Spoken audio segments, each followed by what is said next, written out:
Vamos falar sobre dinheiro? É isso mesmo. O vídeo de hoje, gente, nós vamos falar sobre dinheiro. Fala pessoal, meu nome é Fernanda. Aqui nesse canal nós comentamos sobre vários temas, sobre concurso público, sobre assuntos relacionados ao direito e eu comento alguns livros que eu faço a leitura. Vem comigo que eu tenho certeza que você vai gostar. Se você não é inscrito, se inscreva no canal, curta esse vídeo, comente, compartilhe, divulgue e vamos pro vídeo. Bom, hoje eu quis trazer para vocês o tema dinheiro. E isso de forma ampla, realmente. E pensar o porquê nós não aprendemos sobre dinheiro. Por quê? Porque não nos é ensinado sobre dinheiro. Por que a gente não tem na escola uma disciplina que ensine sobre finanças pessoais, sobre como lidar com o dinheiro? Não importa a sua profissão, a sua idade, importa apenas se você for criança, né? Mas até nessa parte é importante saber. Não importa o que você faz da vida, o lugar que você mora, sempre vai ter dinheiro envolvido. Você vai precisar de dinheiro para tudo na sua vida. É a nossa moeda de troca. É o que a gente utiliza para adquirir coisas, para adquirir alimento. Então a gente sempre vai estar vivendo dependente do dinheiro. Pessoas mudam de estado, mudam de país por conta de uma oportunidade de trabalho para poder receber um salário melhor. O dinheiro ele está na nossa vida 100%. E isso com toda certeza não é uma novidade para você. Mas o meu questionamento hoje, a minha reflexão hoje é por que não aprendemos sobre dinheiro? Por que não nos é incentivado o estudo sobre dinheiro? Nós temos hoje no Brasil uma população em que 80% dela é endividada. Seja um cartão de crédito, seja um limite especial que utilizou do banco, há uma dívida. É claro que a gente também vive em um país que as pessoas ganham pouco, muito pouco. A maioria delas ganha muito pouco, então já há ali uma dificuldade por conta do quanto se ganha. Mas por outro lado, quando você vê também pessoas que já ganham um pouco melhor, essas pessoas também estão endividadas. A gente tem a inflação e aí já começa o ponto. Muita gente não sabe o que é inflação. Acredita que inflação é o aumento de preço, sendo que inflação é o aumento da oferta monetária. Isso faz com que o dinheiro perca valor. Quando o dinheiro perde valor, você vai precisar de mais dinheiro para comprar os mesmos bens. E aí a gente pensa que é aumento de preço, mas o aumento de preço é só a consequência do aumento da oferta monetária. E aí eu trouxe para vocês hoje o comentário desses dois livros aqui.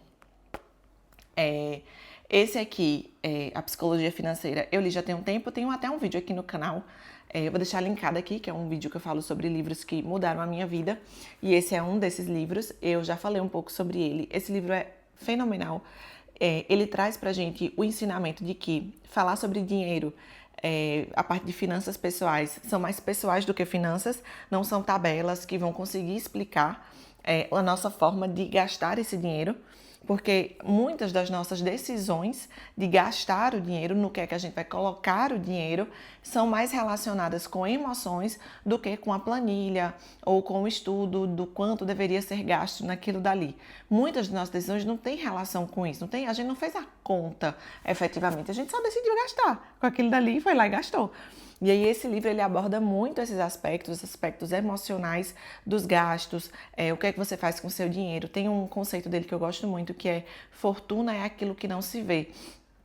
Principalmente nos tempos atuais, que a gente lida muito com essa questão de rede social, ele traz o ensinamento de que às vezes a gente vê uma pessoa em um carro e você pode deixar essa pessoa ter dinheiro, mas você não sabe o quanto ela tem no banco. Você sabe que ela tem aquele carro, que inclusive pode ser financiado, que ela pode estar devendo, que ela pode não ter pago os documentos daquele carro naquele ano. Então, ele traz esse conceito de fortuna é o que não se vê, é o que você guarda, é o que você realmente tem. E aqui no Brasil a gente até tem de certo modo, o hábito de poupar, né? Só que é aquela poupança ruim, que é realmente a poupança do banco comum, tradicional, que não vai render praticamente nada e o seu dinheiro vai ali perdendo valor.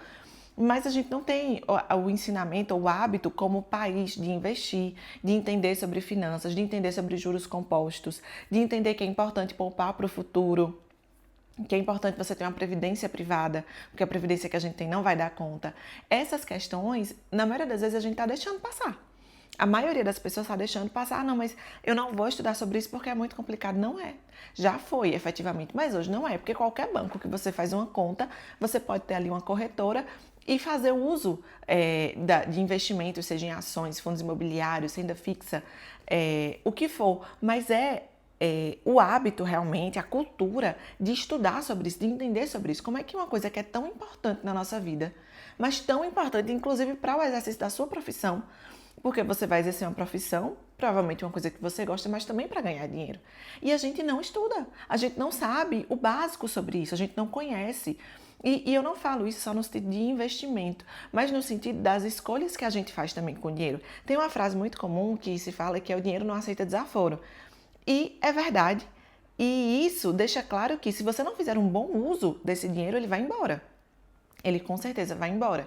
E a gente não para estudar. Não para conhecer, para entender, poxa, por que eu estou fazendo essa compra? Isso aqui é importante para mim?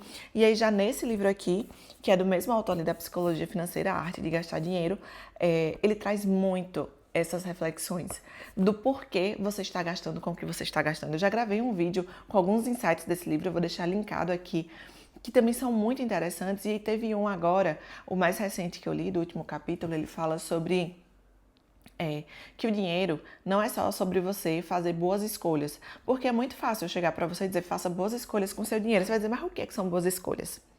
A gente não consegue definir muito bem. E aí uma coisa que ele fala é que as escolhas que a gente fizer com relação ao dinheiro, elas têm que reduzir a possibilidade de arrependimento futuro ou diminuir o arrependimento futuro.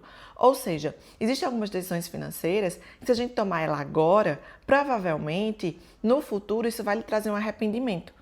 Então, é pensar, quando você vai fazer uma compra ou fazer uma viagem, investir em determinada coisa, é pensar, se isso aqui der errado, eu vou sofrer mais por ter tentado e dado errado, ou eu sofreria mais se não tivesse tentado.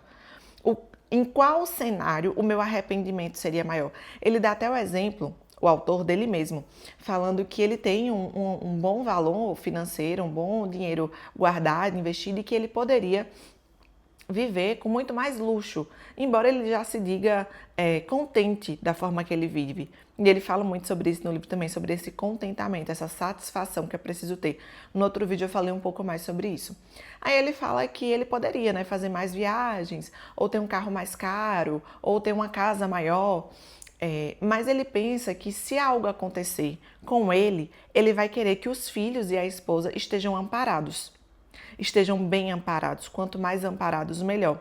E aí ele pensa que provavelmente no futuro o arrependimento dele vai ser menor por não ter gastado e não ter precisado do dinheiro, do que se ele gastasse o dinheiro, mas acontecesse alguma coisa com ele e a família precisasse. Ou seja, ele está reduzindo, diminuindo o arrependimento futuro, que é também um conceito muito interessante para a gente meditar mesmo sobre a nossa vida, trazer isso para a nossa prática. O que é que vai me causar um maior arrependimento e um menor arrependimento? O que é que tem mais valor para mim? Para nós mulheres, mulher é sempre bombardeada, porque mulher gosta de comprar, efetivamente, e comprar é muito bom, claro, não, sem nenhum tipo de sentimento pejorativo aqui, porque comprar realmente é muito bom. Mas é importante pensar, será que essa compra, ela realmente me leva para aquilo que eu mais quero, ou é só um desejo momentâneo? É só uma coisa que eu vou comprar agora e vou me arrepender depois? Esses ensinamentos sobre finanças, sobre dinheiro, esses dois livros, eles trazem muito, os dois livros, de forma complementar. Acho que vale super a pena a leitura dos dois, inclusive refazer a leitura, eu acho que é bem interessante, e traz isso, e são coisas que a gente muitas vezes não pensa, que a gente não é ensinado, que a gente não tem acesso a esse conhecimento. Mas hoje nós temos livros que podem nos trazer esse conhecimento, e isso para que a gente viva melhor. Não é para que a gente viva uma vida de privação e que a gente não possa comprar e ter as coisas, mas para que a gente viva melhor, para que a gente use melhor o recurso que chega às nossas mãos. Eu lembro que uma vez eu ouvi uma frase que dizia, eu li, né, na verdade, perguntava quanto de dinheiro já passou pela sua mão e quanto do dinheiro que passou pela sua mão ficou.